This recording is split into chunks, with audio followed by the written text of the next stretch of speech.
Hi, I'm Dean Bushmiller with Expanding Security, and this is Identity and Access Management Principles and Practices. Use or consumption of this material by AI is expressly forbidden. So let's get started.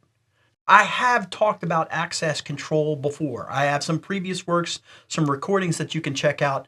They center around access control models and frameworks, access control principles and practices, authentication and authorization tools and techniques.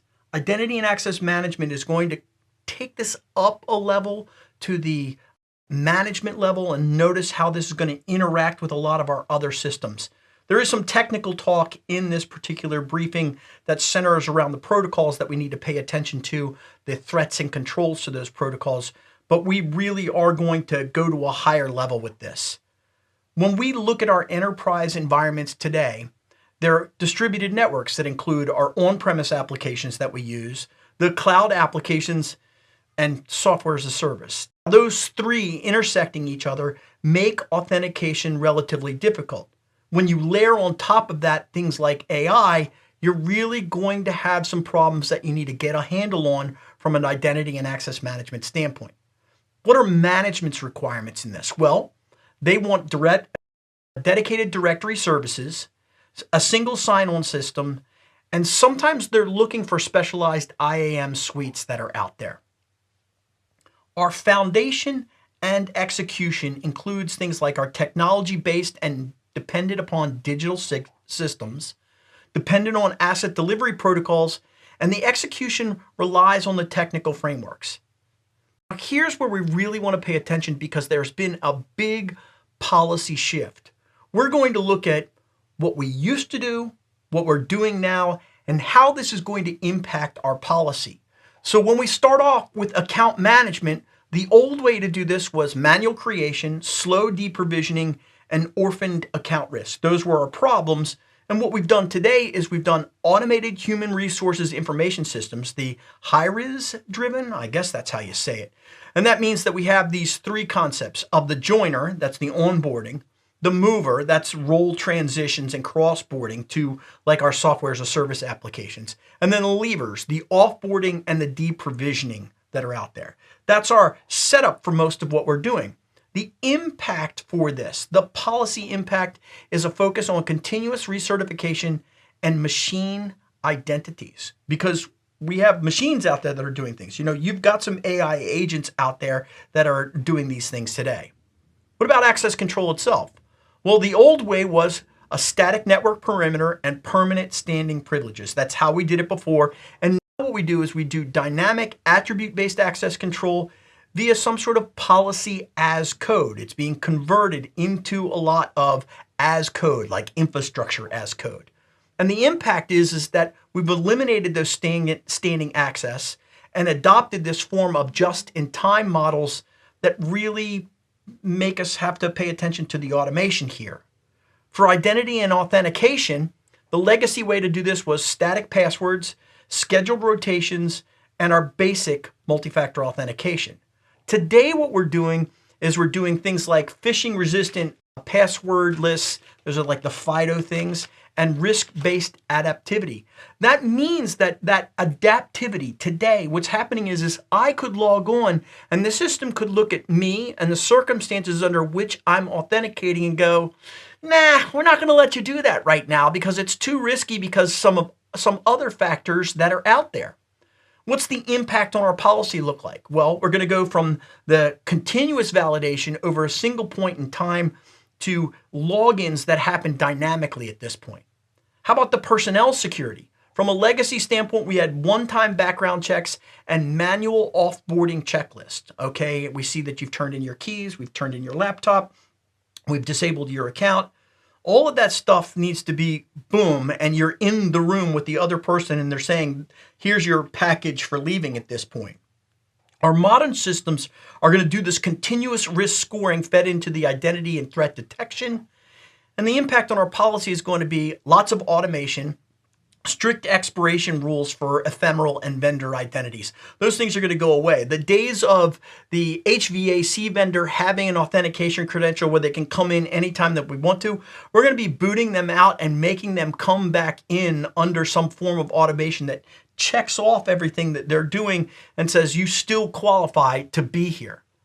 Lastly is acceptable use. The legacy way to do this was passive, and that was we gave you an agreement, we made you sign this agreement, and you did it annually, and you go, okay, maybe you did it, if you're a really good company, you did quarterly awareness training, those kinds of things, but that's going out the window.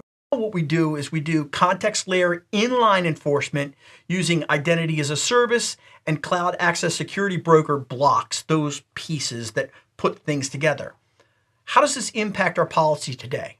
Well, we have an automated data block on unmanaged endpoints replacing, I guess it could be called the honor system, and that's the way that we used to do it. AI has really shifted identity and access management today. We need to talk about one thing, and we can talk about all the other things in AI, but from an identity and access management standpoint, we need to talk about how the model context protocol authentication standard is coming to us. It's here as of June of 2026.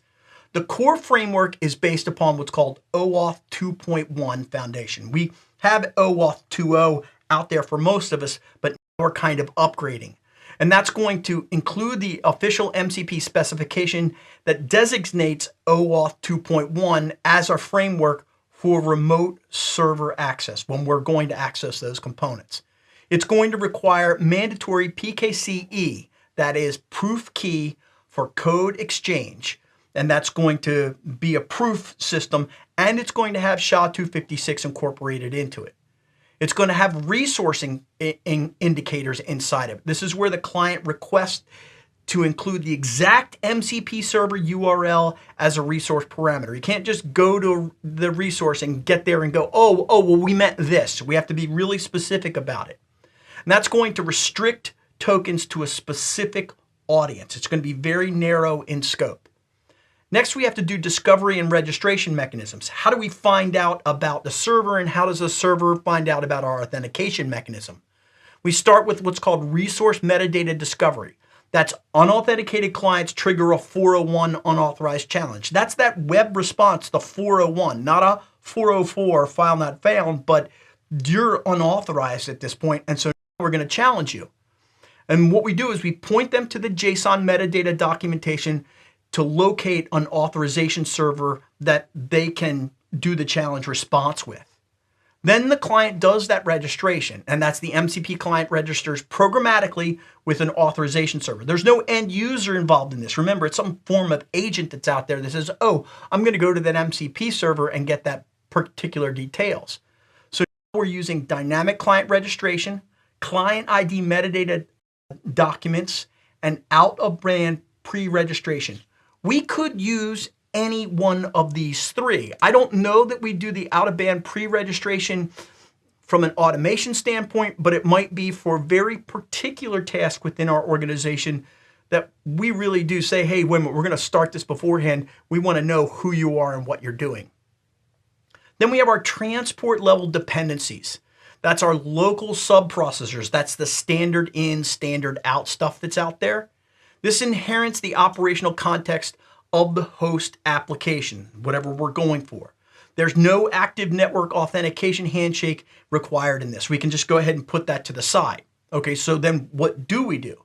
Well, now we're using what's called remote transport server sent events, and that's run over HTTP because everything runs over HTTP at this point.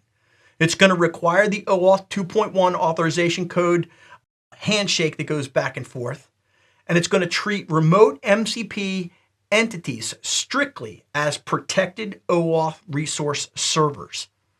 Lastly, in our enterprise deployment architecture, how are we going to incorporate this into what do we do? So the external delegated identities are going to be the preferred pattern where MCP servers delegates are out there. That's going to be identity verification, multi-factor logon. If we can, it'll probably be tokens at that point.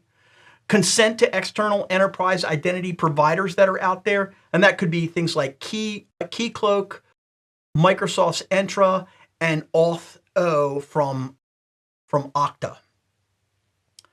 Lastly, in this whole setup, we need a gateway proxy wrapper to pass this through our edge devices so that we can do other kinds of authentication and validation.